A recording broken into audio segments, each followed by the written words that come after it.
Dieu vous bénisse, frères et sœurs. Soyez les bienvenus aujourd'hui dans cette nouvelle étude du mercredi que l'on a à faire maintenant. On va commencer tout d'abord par prier, remercier le Seigneur, lui demander de nous accompagner durant ce moment de partage de la parole de Dieu. On va commencer par prier et ensuite on va se mettre en marche sur l'étude du jour. Une nouvelle étude aujourd'hui, puisqu'on a terminé la dernière fois l'étude sur le livre des Actes. Alors on va prier, on va remercier Dieu et on va demander à Dieu de nous aider à tous en ouvrant nos yeux à travers sa parole, en ouvrant nos yeux sur sa parole afin que nous puissions comprendre et recevoir l'intelligence et la sagesse de la part de notre Seigneur. Ouvrons nos voix maintenant et levons nos voix vers le Seigneur. Seigneur de gloire, je te rends grâce et je te remercie. Merci pour ces moments précieux, privilégiés que tu nous donnes maintenant, Seigneur, de partager ta parole, Seigneur mon roi. Fais en sorte que beaucoup de frères et sœurs puissent se connecter aujourd'hui et puissent voir et entendre cette étude, Seigneur, en ton nom, au nom de Jésus, avec force et puissance, Seigneur. Garde tous tes enfants dans une fidélité envers toi, dans la fidélité envers ta parole, Seigneur, et envers tous ces moments d'étude que nous faisons et tous les cultes que nous faisons pour ta gloire, Seigneur Jésus-Christ, mon roi. Béni soit ton saint nom. Seigneur, conduis-moi, Seigneur, en tant que ton serviteur en cet instant, à travers ta parole, Seigneur Jésus-Christ. Oins-moi de ton Esprit Saint, Seigneur, et parle à chacun de nous, Seigneur, afin que nous puissions avoir les yeux ouverts sur la vérité de ta parole sainte, Seigneur. Je te rends grâce, Seigneur, et je te remercie en cet instant, et je te redemande en cet instant, au nom de Jésus, de bénir chacun de nous, que nous puissions être bénis par ces moments précieux de partage. Et Seigneur, je te demande de prendre le contrôle, de diriger et de guider toutes choses par ton esprit, dans le nom de Jésus. Amen. Amen. Dieu vous bénisse donc à tous, frères et sœurs. Je suis très content d'être là aujourd'hui, encore une fois, pour vous apporter la parole de Dieu, pour partager avec vous la parole de Dieu. Donc j'ai eu beaucoup de joie, beaucoup de plaisir à partager le livre des Actes, à étudier avec vous le livre des Actes du chapitre après chapitre, en regardant bien donc le message du ministère apostolique qui nous concerne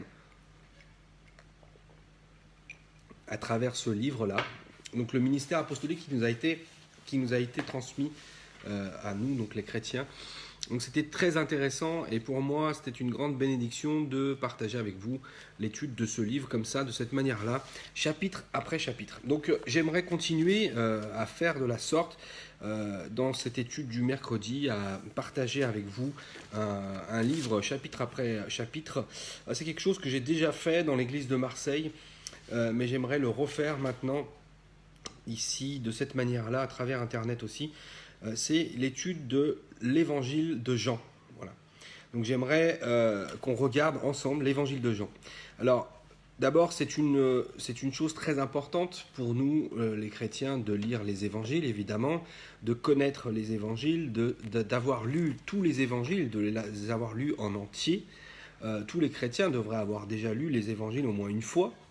Mais je me suis rendu compte avec le temps que pas mal de personnes n'avaient pas forcément lu les évangiles en entier ou peut-être pas tous les évangiles en entier. Donc je trouve que c'est un grand problème parce que évidemment les évangiles nous révèlent le Seigneur Jésus-Christ, nous révèlent ce qu'il a fait, comme il est venu, comme il a vécu, comme il est mort, comme il est ressuscité, évidemment. Donc ça c'est l'évangile, c'est la bonne nouvelle que nous annonçons. Donc si nous ne connaissons pas les évangiles, si nous n'avons jamais lu même les évangiles, c'est un problème pour nous, c'est une carence. Donc ça me plaît de prendre un évangile et de le prendre du début à la fin, de le lire chapitre après chapitre, de le décortiquer, afin déjà que tous ceux qui suivront cette étude déjà puissent se remémorer cet évangile-là s'ils l'ont déjà lu, ou alors le lire simplement pour la première fois s'ils ne l'ont pas lu.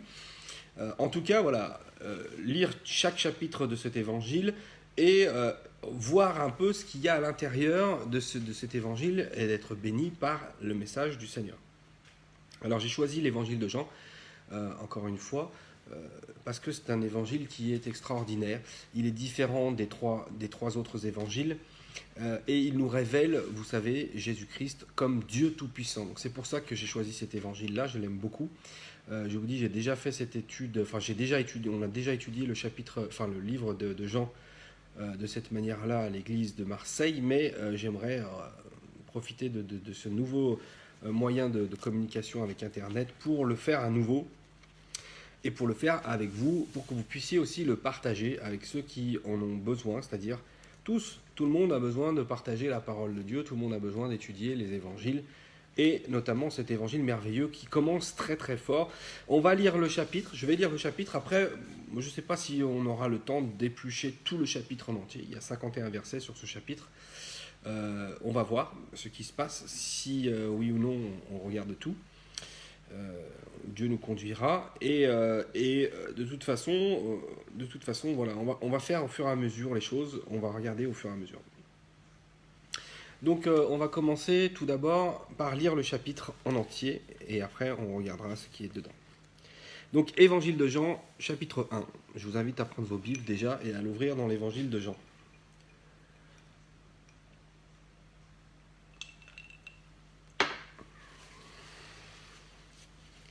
Évangile de Jean, chapitre 1, il nous est dit ici au premier verset, « Au commencement était la parole, et la parole était avec Dieu, et la parole était Dieu. » Elle était au commencement avec Dieu, toutes choses ont été faites par elle, et rien de ce qui a été fait n'a été fait sans elle. En elle était la vie, et la vie était la lumière des hommes. La lumière luit dans les ténèbres, et les ténèbres ne l'ont point reçue. Il y eut un homme envoyé de Dieu, son nom était Jean. Il vint pour servir de témoin, pour rendre témoignage à la lumière, afin que tous crussent par lui. Il n'était pas à la lumière, mais il fut envoyé pour rendre témoignage à la lumière. Cette lumière était la véritable lumière qui éclaire tout homme venant dans le monde. Elle était dans le monde, et le monde a été fait par elle, et le monde ne l'a point connue. Elle est venue chez les siens, et les siens ne l'ont point reçue.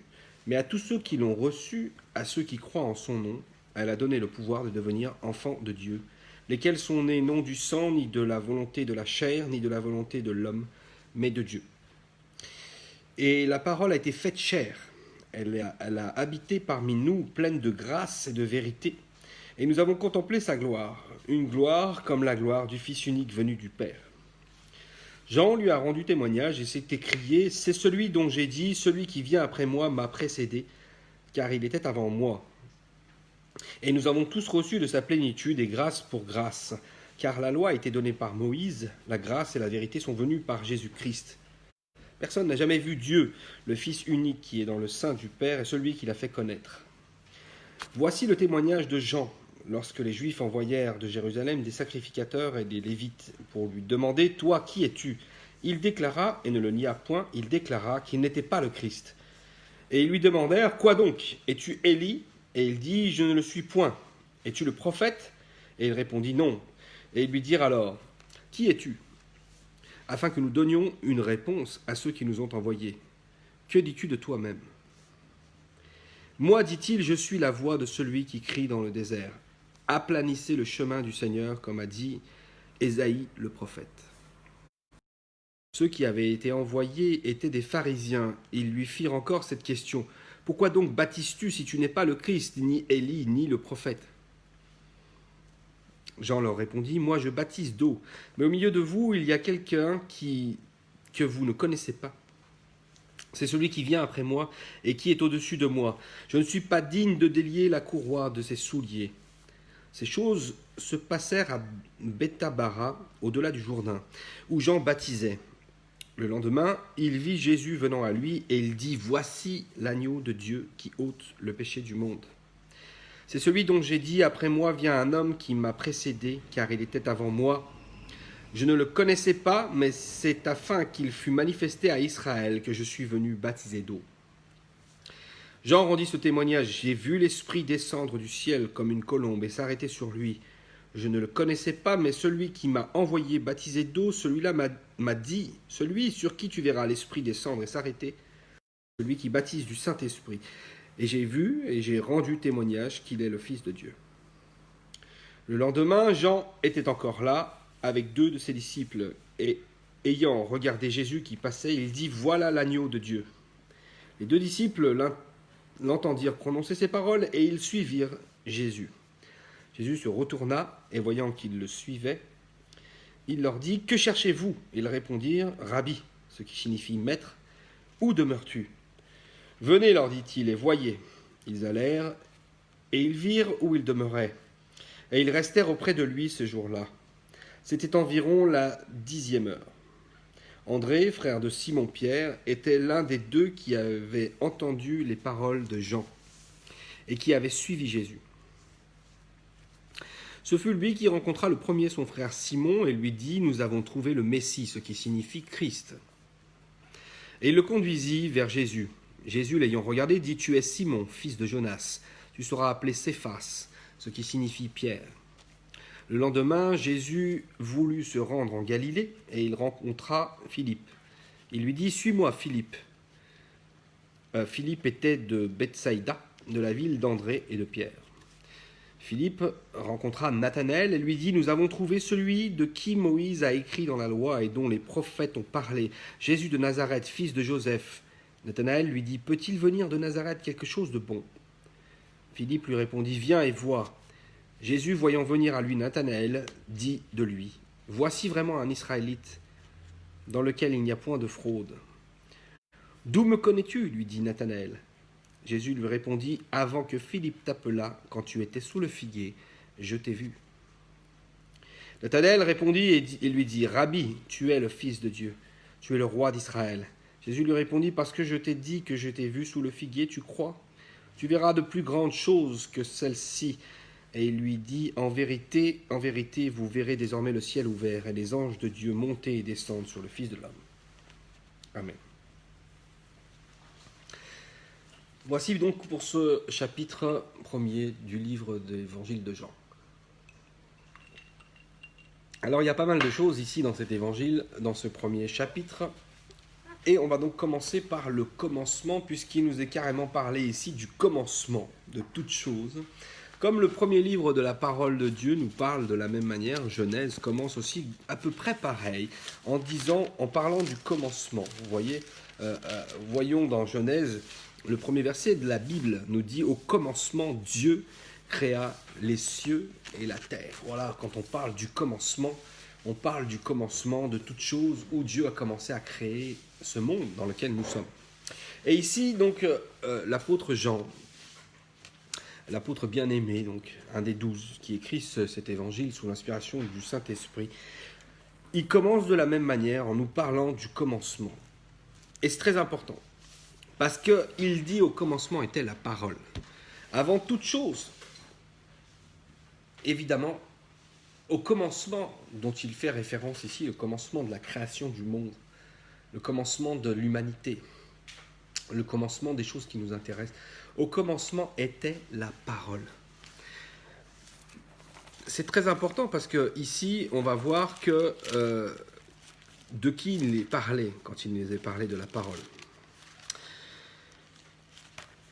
Évidemment, le verset dit « Au commencement était la parole, et la parole était avec Dieu, et la parole était Dieu. » Bon, on connaît tous ce verset, qui est un verset très important, qui nous dit donc que la parole était au commencement, que la parole était et que la parole était Dieu. Ce verset est très très important, puisque ce verset va mettre les bases de toutes choses, et il va mettre les bases de cet évangile. Je vous ai dit, les évangiles décrivent le Seigneur Jésus-Christ de plusieurs manières différentes. Ils nous montrent plusieurs points très importants. C'est pour ça que j'ai dit au commencement, tout à l'heure, j'ai dit que les chrétiens doivent lire les évangiles, ils doivent connaître les évangiles, ils doivent les avoir lus au moins une fois, d'accord ? L'évangile de Matthieu nous présente le Seigneur Jésus-Christ comme le roi des rois, évidemment, le roi d'Israël, bien sûr, mais aussi le roi des rois, notre roi à tous, évidemment. Mais il nous montre donc le Seigneur sous cette identité du roi. L'image de l'évangile de Matthieu, c'est l'image du lion, qui est le roi des animaux. L'évangile de Marc nous présente Jésus-Christ comme le serviteur, parce que Jésus-Christ est venu pour nous servir. Il est venu pour mourir à notre place sur la croix. Il est venu pour payer pour nos fautes en offrant sa vie pour nous. C'est un serviteur. Il est venu nous servir, d'accord ? L'image du serviteur, c'est le bœuf. Le bœuf sert les hommes. L'évangile de Luc nous montre clairement l'humanité de Jésus-Christ, parce qu'il était un homme. Bien sûr, il était 100% Dieu, mais il était 100% homme aussi. Un vrai homme, avec ses qualités, ses défauts terrestres que nous pouvons avoir, car il était capable d'être fatigué, car il avait faim, car il pouvait avoir des émotions, il pouvait pleurer, car il pouvait mourir aussi également. Donc ça, c'est un homme. Donc l'image de l'évangile de Luc, c'est le visage d'un homme. Et l'évangile qui nous intéresse aujourd'hui, c'est l'évangile de Jean, je vous ai dit, nous présente Jésus-Christ comme le Dieu Tout-Puissant. L'image, c'est un aigle, celui qui est au-dessus et qui voit toutes choses de manière perçante, avec sa vue perçante, car il est le Dieu Tout-Puissant. Donc cet évangile nous présente Jésus-Christ de ce côté-là, du fait qu'il est Dieu. Bien sûr, les autres évangiles nous montrent aussi que Jésus est Dieu, évidemment. Mais l'évangile de Jean insiste plus sur cela. Donc c'est pour ça que dès le départ de ce chapitre, dès le premier verset, nous voyons une chose très importante. Il nous est parlé ici de Dieu comme de la parole. Il nous est parlé de Jésus-Christ comme étant la parole. La parole qui était au commencement, la parole qui était avec Dieu et la parole qui était Dieu. Donc ce verset nous dit plusieurs choses. D'abord que la parole était au commencement, mais on a vu tout à l'heure qu'on parlait du commencement de toute chose, de la création du monde, de la création de la terre sur laquelle nous sommes. D'accord ? Donc, et c'est très important, la parole était au commencement de tout cela. La parole était avec Dieu. C'est le deuxième point qui nous est donné ici. Mais il faut bien comprendre que si le verbe qui est utilisé ici, la parole qui est utilisée ici, est utilisé de cette manière-là, c'est pas pour rien. La parole de quelqu'un, le son qui sort de sa bouche, les mots qui sont transmis d'une manière sonore comme étant la parole de quelqu'un, est indissociable de la personne en question. Si je parle, là vous voyez mon visage, mais vous entendez aussi ma voix, ma parole sort de ma bouche et vous l'entendez. Elle vous permet de comprendre ce que je veux exprimer, mais c'est moi. En aucun cas, cette parole n'est distincte de ce que je suis moi-même. Et ce terme est employé ici par Jean pour bien nous faire comprendre. Cette parole était au commencement, parce que Dieu a créé le monde par sa parole. Le verset qui nous dit, voilà, Dieu dit que la lumière soit et la lumière fut est le parfait exemple du fait que Dieu a créé le monde par sa parole. Il a dit des choses qui sont arrivées parce que sa parole est créatrice. La parole du Seigneur crée. Quand il dit que la lumière soit, c'est sa parole, sa volonté. La parole exprime quelque chose et ce qu'elle exprime est créé tout d'un coup. Cette parole est créatrice. Donc, il est dit ici, cette parole était avec Dieu. Bien évidemment, Dieu est là et sa parole est créatrice. Il parle et cette parole crée. Par la parole, les choses sont créées. Donc cette parole est avec Dieu, mais cette parole est indissociable de Dieu. C'est pour ça que tout de suite après, il dit « Et la parole était Dieu ». Soyons clairs. Cette parole qui a créé les choses, qui était au commencement, donc qui était créatrice, cette parole qui était avec Dieu, était Dieu, de toute façon. Donc ce verset numéro 1 du chapitre 1 de l'évangile de Jean est très important, puisqu'elle montre tout de suite de quoi on parle. La parole était au commencement. Il va nous dire qu'une chose, c'est que cette parole s'est fait chair. Cette parole est venue dans le monde. D'accord ? Donc, cette parole qui était au commencement, cette parole qui a créé toute chose, cette parole qui était avec Dieu, mais qui est Dieu, en fait, cette parole-là s'est manifestée. Verset 2, il est dit « Elle était au commencement avec Dieu. Toutes choses ont été faites par elle, et rien de ce qui n'a été fait sans elle. En elle était la vie, et la vie était la lumière des hommes. » Donc, tout de suite après, il nous est dit, donc encore une fois, elle était au commencement avec Dieu. Toutes choses ont été faites par elle. Donc là, on voit que Dieu a créé le monde par sa parole, puisqu'il nous dit toutes choses ont été faites par elle, par sa parole. Dieu a exprimé sa parole et ça a créé toutes choses. D'accord ? Rien de ce qui n'a été fait sans sa parole. Donc tout a été fait par la parole de Dieu. Dieu a dit les choses et elles sont apparues les unes après les autres. En elle était la vie, dans cette parole était la vie. La parole de Dieu, c'est pas comme notre parole. Notre parole à nous, ma parole à moi, elle sort de ma bouche, ok. Elle exprime des choses qui nous permet à tous de réfléchir, qui me permet à moi de donner un message, qui me permet à moi d'exprimer une idée, etc. Donc si on débat à plusieurs, on va avoir chacun sa parole et on va exprimer nos sentiments, nos envies, nos besoins, nos points de vue, etc. Les exprimer grâce à notre parole. Donc il y a une force dans cette parole-là. Mais dans la parole de Dieu, il y a la vie. Cette parole, elle est vivante, clairement, mais elle apporte la vie. C'est pour ça que Dieu, lorsqu'il dit quelque chose, apparaît les choses. C'est pour ça que lorsque Dieu crée les animaux, qu'il crée l'homme, il y a la vie. Il y a un souffle de vie qui vient avec. Et c'est pour ça aussi que le Seigneur, lorsqu'il appelle Lazare, il revient à la vie.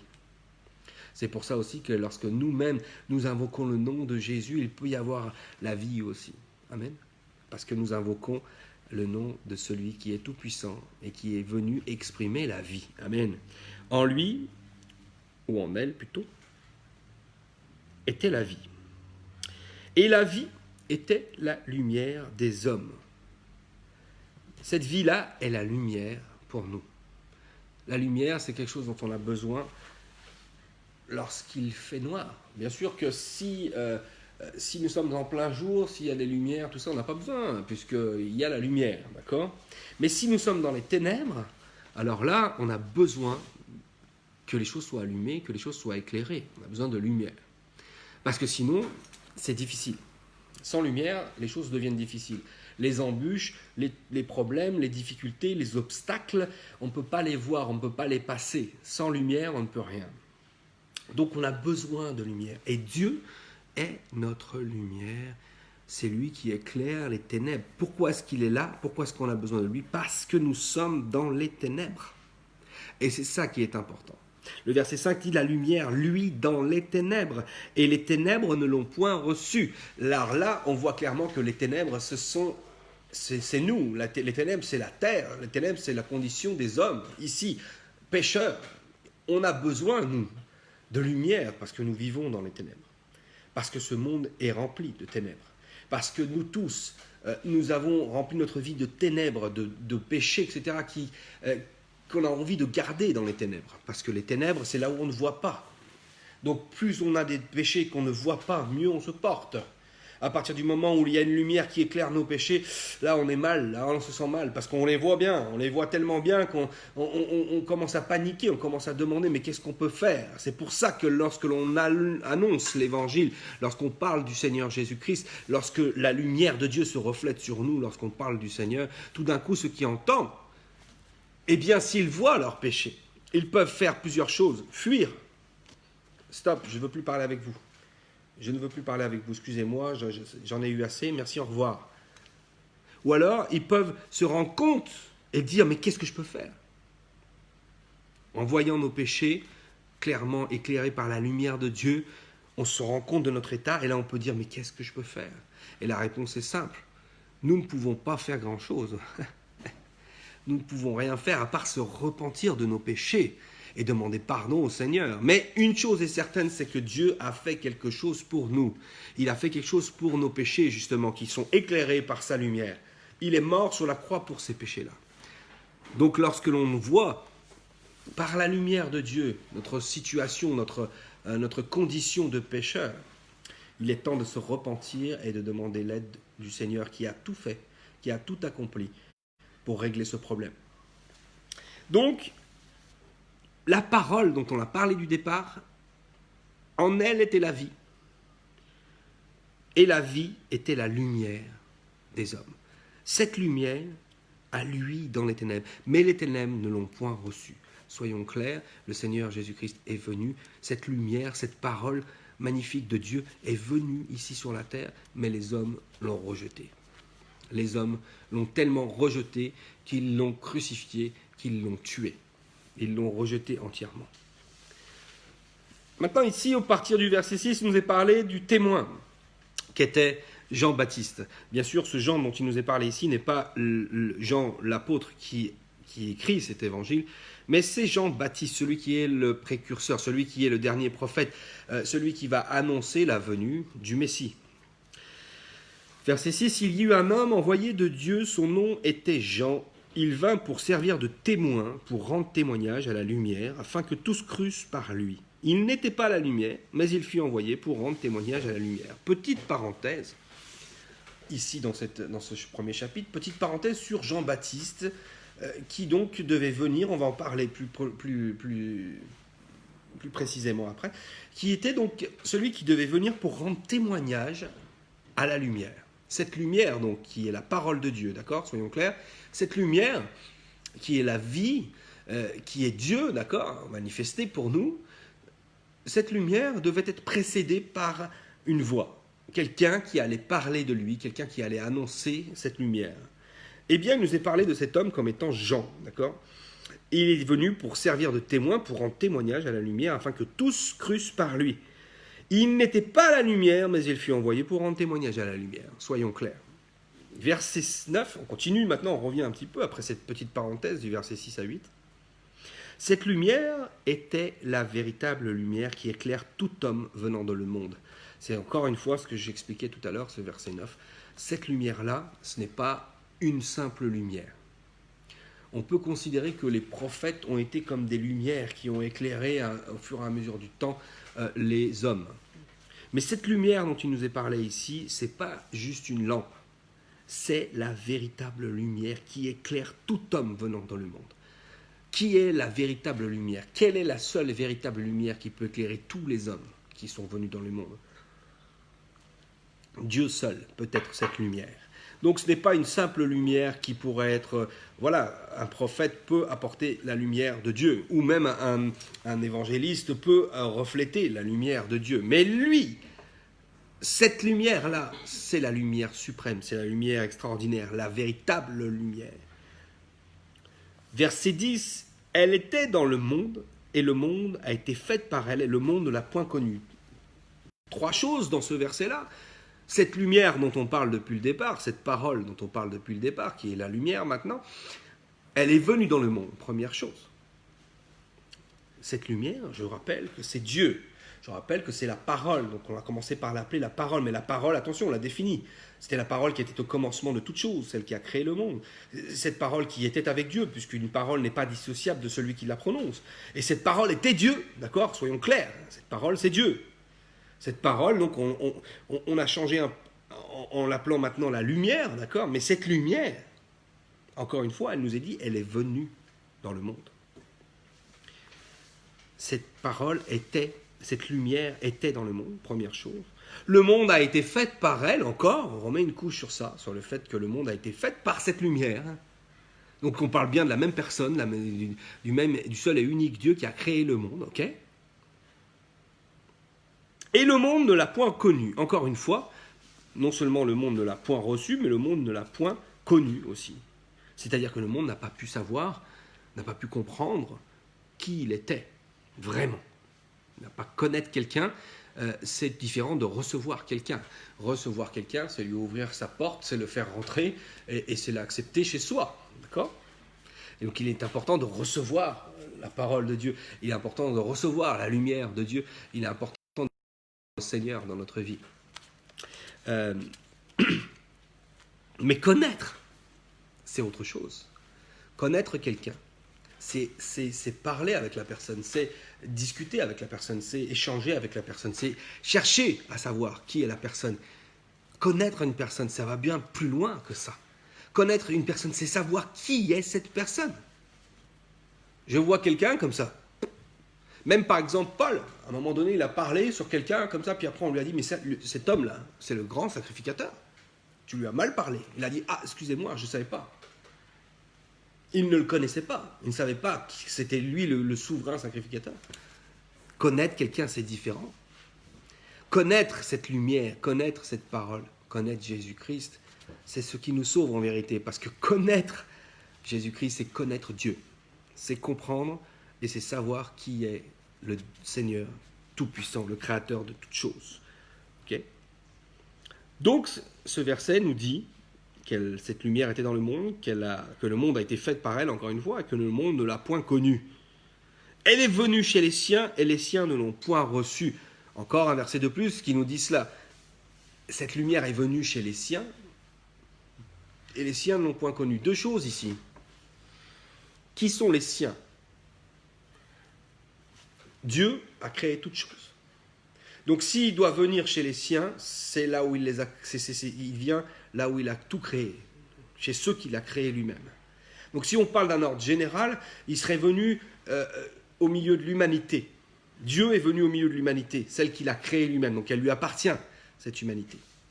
Ça, c'est d'un point de vue divin. Mais après, si on prend d'un point de vue humain, c'est-à-dire que Jésus-Christ a un côté humain aussi.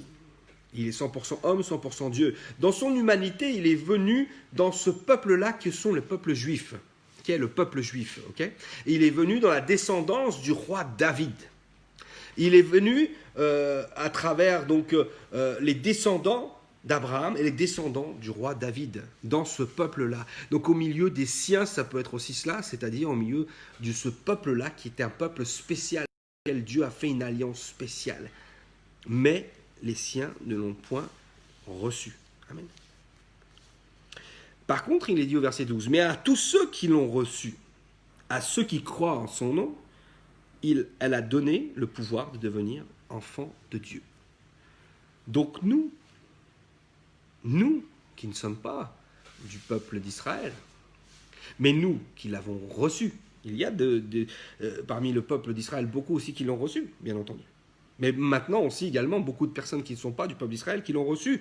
En tout cas, ce qui est dit ici, c'est qu'à tous ceux qui l'ont reçu, cette lumière, à ceux qui croient en son nom, et ça c'est très important, parce que croire en son nom, ça veut dire croire que Jésus est Dieu qui sauve l'humanité. Croire en son nom, c'est comprendre que cette lumière, c'est Dieu qui s'est manifesté sous la forme humaine.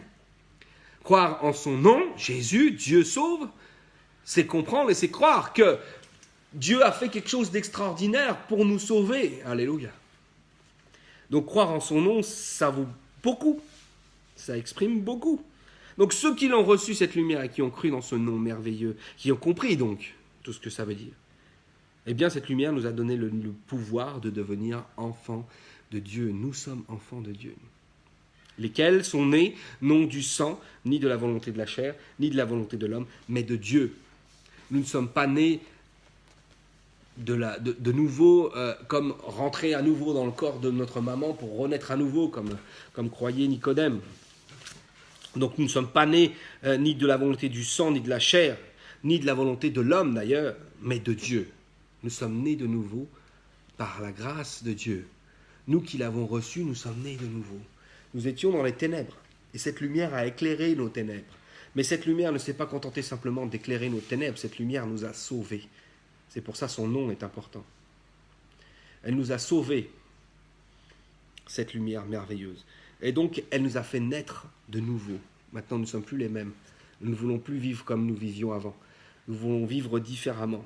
Nous sommes une nouvelle créature, une nouvelle création. Les choses anciennes sont passées parce que nous sommes en Christ. Amen. Et nous ne sommes pas nés de notre propre volonté, ni de celle de la chair, ni de celle du sang, mais par la volonté de Dieu. Et le verset 14 nous dit « Et la parole a été faite chair, et elle a habité parmi nous, pleine de grâce et de vérité, et nous avons contemplé sa gloire, une gloire comme la gloire du Fils unique venu du Père. » La parole a été faite chair. On revient maintenant à ce que c'était cette lumière, comme on l'a traité au départ, c'est-à-dire la parole. Cette parole a été faite chair. 1 Timothée 3,16 nous le dit aussi également. 1 Timothée 3,16, frères et sœurs, pour ceux qui veulent prendre leur Bible, 1 Timothée 3,16 nous dit « Et sans contredit, le mystère de la piété est grand. Dieu a été manifesté en chair, justifié par l'Esprit, vu des anges, prêché aux gentils, cru dans le monde, élevé dans la gloire. » Dieu a été manifesté en chair. Et ici, il nous est dit clairement, au verset 14, la parole a été faite chair. Cette parole, donc, dont Jean nous parle ici comme étant le commencement de toute chose, de toute la création, cette parole qui était avec Dieu et qui était Dieu, cette parole qui est Dieu, clairement, a été fait chair. Donc Dieu a été fait chair. Dieu a été manifesté dans la chair. Alléluia. Il y a un enfant qui est né de Marie. Marie qui, sans avoir connu son époux, a été enceinte par la vertu du Saint-Esprit, parce que le Seigneur Tout-Puissant, parce que Dieu Tout-Puissant a créé dans son ventre un corps, a créé un être.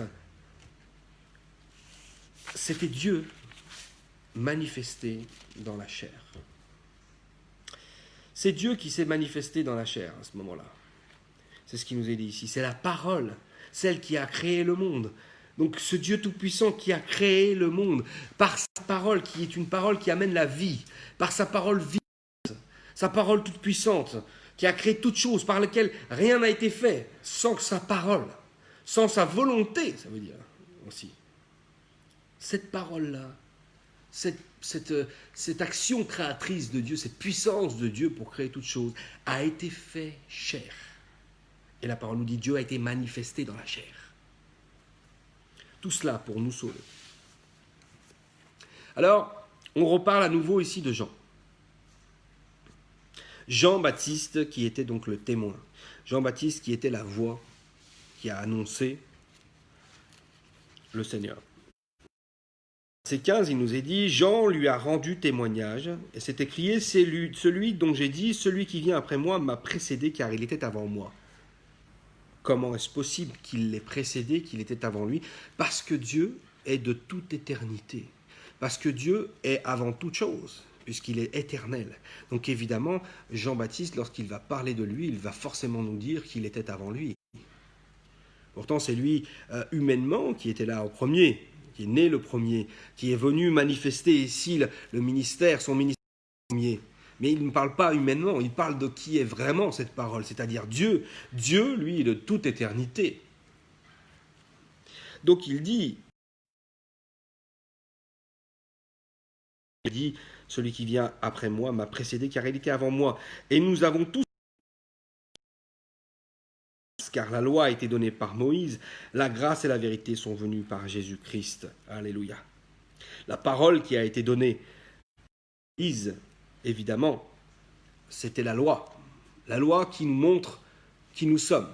La loi qui nous montre que nous sommes des pécheurs. La loi qui nous montre qu'on a besoin de Dieu. Mais la loi aussi qui nous parle du Seigneur et qui annonce celui qui doit venir. Et c'est ce qu'on va voir ici encore. Jean-Baptiste est là pour annoncer, mais Jean-Baptiste lui-même a été annoncé dans la parole de Dieu comme étant celui qui va crier pour prévenir, pour avertir, pour que tout homme se confesse, pour que tout homme aplanisse ses voies. Amen. Mais le Seigneur Jésus-Christ, lui, par contre, n'est pas venu pour nous apporter la loi, il est venu pour nous apporter la grâce, le cadeau de Dieu. La loi est trop difficile pour que nous puissions la suivre en entier, parce que nous, pauvres pécheurs que nous sommes, pauvres hommes incapables, nous ne sommes pas capables de suivre la loi. C'est pour ça que nous sommes pécheurs, parce que nous transgressons la loi sans cesse. Mais Jésus-Christ est venu pour apporter la grâce, pour nous dire, je vous fais grâce de vos péchés, parce que je m'en occupe moi-même, parce que je les prends moi-même sur moi, parce que j'offre un sacrifice pour vos péchés, pour qu'ils disparaissent à jamais. Donc il est venu nous apporter la grâce. La grâce et la vérité sont venues par Jésus-Christ. Verset 18, personne n'a jamais vu Dieu, le Fils unique qui est dans le sein du Père est celui qui nous l'a fait connaître. Jésus, cette parole, cette lumière extraordinaire qui est comme étant le Fils de Dieu, puisqu'il est humainement créé par le Saint-Esprit dans le corps de Marie. C'est pour ça que dans l'évangile de Matthieu, on voit qu'il est appelé Fils pour cette raison, parce qu'il a été engendré par le Saint-Esprit. Donc humainement, il n'est pas le fils de Joseph et de Marie, il est le Fils de Dieu. Parce que c'est un enfant qui a été engendré par le Saint-Esprit. Mais lui est le seul qui est venu nous faire connaître véritablement qui est Dieu, le Père. Parce qu'en lui, nous voyons le Père. Il a dit lui-même, le Seigneur, on le verra lorsqu'on étudiera ce passage qui est dans cet évangile, celui qui m'a vu a vu le Père. Voici le témoignage, verset 19 de Jean. Lorsque les Juifs envoyèrent de Jérusalem des sacrificateurs et des Lévites pour lui demander « Toi, qui es-tu » Il déclara et ne le nia point, il déclara qu'il était le Christ. Et ils lui demandèrent « Quoi donc? Es-tu Élie » Et il dit « Je ne suis point. » « Es-tu le prophète » Et il répondit « Non. » Et ils lui dirent alors « Qui es-tu » Afin que nous donnions une réponse à ceux qui nous ont envoyés. « Que dis-tu de toi-même » Moi, dit-il, je suis la voix de celui qui crie dans le désert. Aplanissez le chemin du Seigneur, comme a dit Ésaïe le prophète. Jean-Baptiste était là pour annoncer la venue du Messie, pour annoncer la venue du Seigneur, et pour que tous se repentent, pour que tous demandent pardon au Seigneur, pour que tous se préparent à la venue du Seigneur, pour que tous se préparent à recevoir le Christ, le Messie.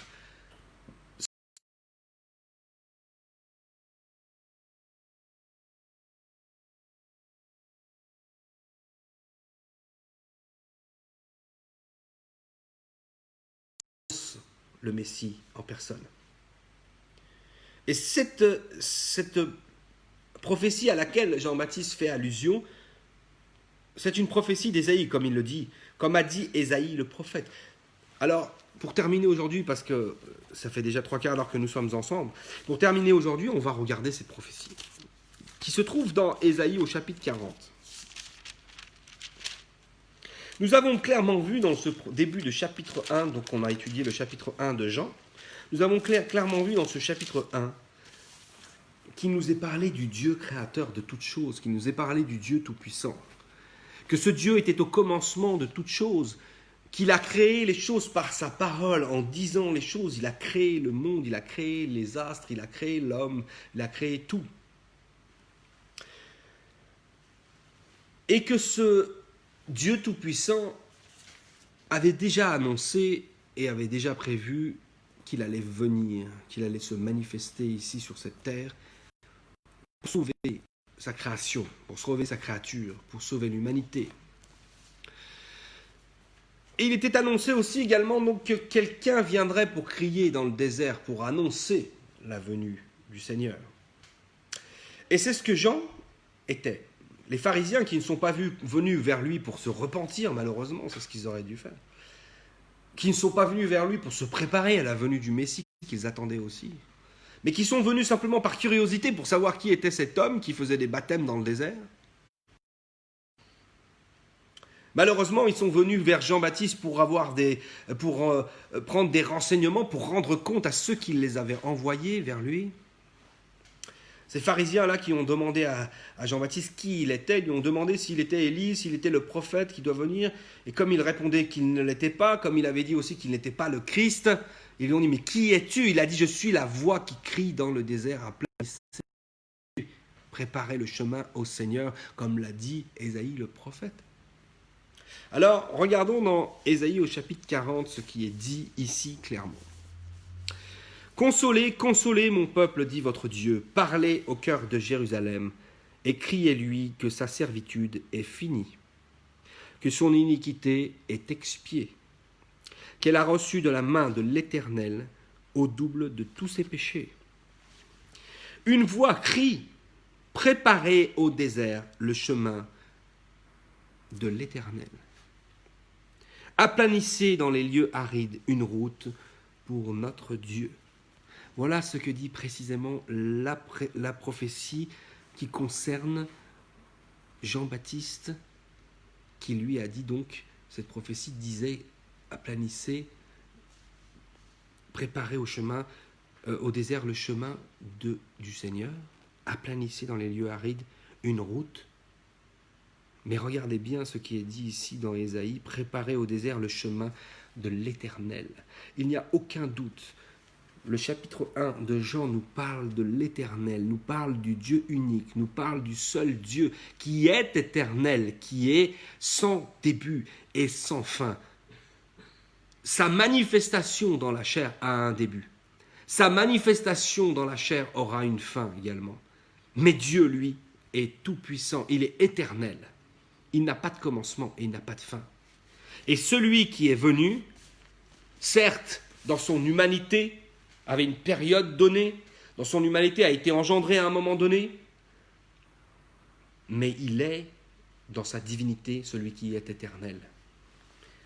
Le prophète a dit « Préparez au désert le chemin de l'Éternel ». Et vous avez vu avant ce qui avait été dit aussi, Parlez au cœur de Jérusalem et criez-lui que ta servitude est finie, que son iniquité est Israël, l'iniquité du monde entier, de toute l'humanité, a été expiée par le Seigneur, qu'elle a reçu de la main de l'Éternel au double de tous ses péchés. Une voix crie « Préparez au désert le chemin de l'Éternel », aplanissez dans les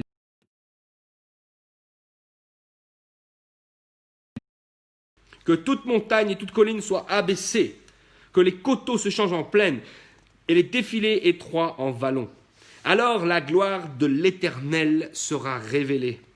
Et au même instant, toute chair verra que la bouche de l'Éternel a parlé. Une voix dit « Crie !» Et il répond « Que crierai-je » Toute chair est comme l'herbe, et tout son éclat comme la fleur des champs. L'herbe sèche, la fleur tombe. Quand le vent de l'Éternel souffle dessus, certainement le peuple est comme l'herbe. L'herbe sèche, la fleur tombe. Mais la parole de notre Dieu subsiste éternellement. Alléluia. Monte sur une haute montagne, Sion, pour publier la bonne nouvelle. Élève avec force ta voix, Jérusalem, pour publier la bonne nouvelle. Élève ta voix, ne crains point. Dis aux villes de Juda, voici votre Dieu. Amen. Voici votre Dieu. Alléluia. Voici votre Dieu.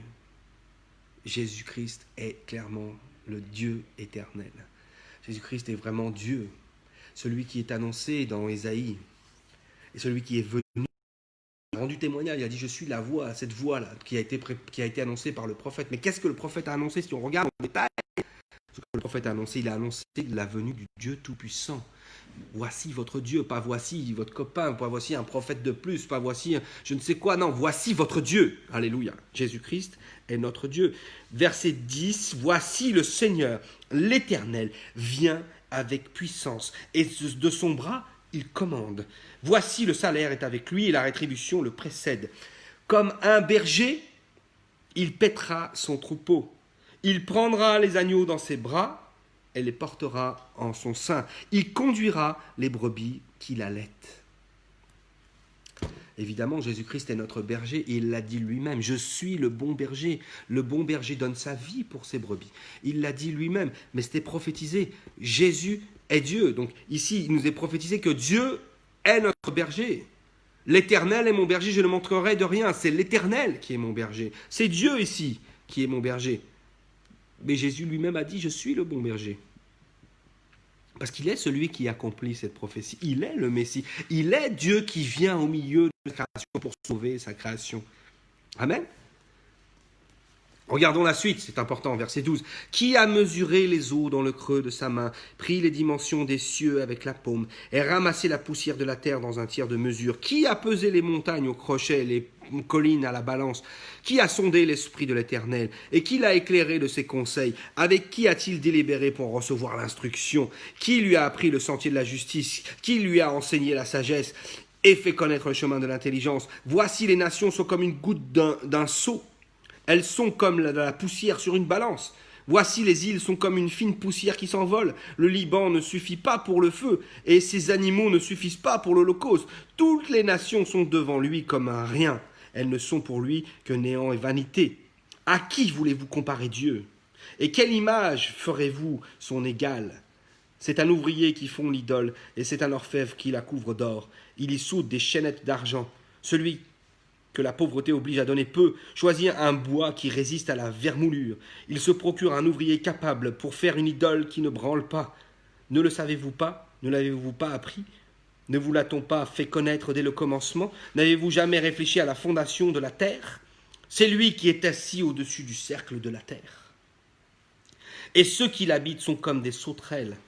Il étend les cieux comme une étoffe légère. Il les déploie comme une tente pour en faire sa demeure. C'est lui qui réduit les princes au néant et qui fait des juges de la terre une vanité. Ils ne sont pas même plantés, pas même semés. Leur tronc n'a pas même de racines en terre. Il souffle sur eux et ils se dessèchent. Et un tourbillon les emporte comme de la chaume. À qui me compare lui ressemble, dit le saint. Levez vos yeux en haut et regardez qui a créé ces choses, qui fait marcher en ordre leurs armées et les appelle toutes par leur nom, par son grand pouvoir et par sa force puissante. Il n'en est pas une qui fasse défaut. Ici, le Seigneur nous montre qui il est. Il est le créateur de toutes choses et toutes choses lui obéissent parce qu'il est le Dieu créateur de toutes choses, l'Éternel. Voilà, cette prophétie d'Ésaïe ne se contente pas de dire « aplanissez le sentier pour le Seigneur ». Cette prophétie d'Ésaïe nous dit clairement de qui il s'agit ici. Aplanissez pour l'Éternel. Voici votre Dieu. Voici celui qui a créé toutes choses. Voici toute chose obéit à sa voix. Amen. Celui qui a tout fait, qui a tout calculé, qui a tout créé, qui a tout pesé dans sa main, qui a tout fait. Le créateur de toutes choses. Voici, c'est celui-ci dont il est parlé là dans l'évangile de Jean, dans le premier chapitre de l'évangile de Jean, lorsqu'il nous est parlé de la naissance du Seigneur. Il nous est parlé en vérité de l'Éternel des armées, de Dieu éternel, du Dieu tout-puissant, du Dieu unique qui est venu pour sauver l'humanité. Il n'y a aucun doute là-dessus. Nous devons bien voir, toutes les prophéties qui sont annoncées nous annoncent la venue du Seigneur tout-puissant. Pas son fils comme étant une autre personne. Pas quelqu'un d'autre, lui-même qui va venir. C'est lui qui va venir et personne d'autre, parce qu'il ne partage sa gloire avec personne. Pour terminer ce chapitre, on va quand même le terminer. Verset 27, « Pourquoi dis-tu Jacob, pourquoi dis-tu Israël, ma destinée est cachée devant l'Éternel, mon droit passe inaperçu devant mon Dieu. Ne le sais-tu pas, ne l'as-tu pas appris? C'est le Dieu d'éternité, l'Éternel, qui a créé les extrémités de la terre. Il ne se fatigue point, il ne se lasse point. On ne peut sonder son intelligence. Il donne la force à celui qui est fatigué, et il augmente la vigueur. Les gens se fatiguent et se lassent, et les jeunes hommes chancellent. Mais ceux qui se confient en l'Éternel renouvellent leur force. Ils prennent le vol comme les aigles. Ils courent et ne se lassent point. Ils marchent et ne se fatiguent point. Dieu nous donne ça. Il nous donne la force. C'est l'Éternel qui nous donne cette force. C'est Dieu Tout-Puissant qui nous donne cette force-là. Et c'est ce Dieu Tout-Puissant qui s'est manifesté dans la chair pour sauver l'humanité. On va terminer sur ça aujourd'hui, frères et sœurs. On finira à la fin de ce chapitre 1 la prochaine fois. Et on verra ce qu'on en fait. Mais déjà, cette introduction à ce livre est merveilleux. Cet évangile de Jean nous montre de qui on parle tout de suite. De qui il s'agit tout de suite. C'est pour ça que je vous ai dit, c'est clairement cet évangile nous montre Jésus comme étant... Et ça commence dès le premier verset. Frères et sœurs, partagez cette parole avec tous ceux qui n'ont pas pu l'écouter aujourd'hui. D'accord ? Donc on peut tous se connecter. Tous ceux qui ne sont pas connectés aujourd'hui, malgré qu'ils ont un portable, malgré qu'ils ont une connexion là où ils se trouvent, même s'ils sont sur une île, en train de profiter de la vie, des vacances et tout. Ceux qui n'ont pas été connectés avec nous aujourd'hui, partagez-leur sur leur Facebook la vidéo pour qu'ils puissent la voir. Et vos amis, à être fidèles à toutes les études qu'on va faire. Donc chaque mercredi, on va regarder cet évangile de Jean, afin qu'à la fin, vous puissiez avoir une image totale et complète de cet évangile merveilleux. On va prier, remercier notre Seigneur en cet instant et lui demander de nous conduire en toutes choses. Seigneur de gloire, je te rends grâce et je te remercie, que ton nom soit béni, Seigneur mon roi, le nom de Jésus, au-dessus de tout, Seigneur. Conduis-nous, Seigneur, bénis-nous en cet instant, Seigneur. Je te remercie pour ta bonté, je te remercie pour ta fidélité. Nous sommes aujourd'hui assemblés en ton nom, au nom de Jésus, afin de recevoir de ta part, Seigneur. Et je te remercie pour ta parole, Seigneur. Ta parole nous comble et elle nous montre avec évidence ce que tu as fait, Seigneur. Elle nous montre avec évidence qui tu es, Seigneur. Et je te remercie, Seigneur. Fais en sorte que cette parole puisse se diffuser partout, Seigneur, et que tout le monde puisse voir avec une clarté puissante qui vient de toi, Seigneur Jésus-Christ, que tu es le Dieu tout-puissant et que tu nous as sauvés par ta grâce. Que ton nom soit béni, Seigneur. Je te remercie au nom de Jésus. Amen. Bien, que Dieu vous bénisse, mes frères et sœurs. Merci à vous tous qui vous êtes connectés aujourd'hui. Je vous garde et je vous dis à la semaine prochaine pour la suite de cette étude.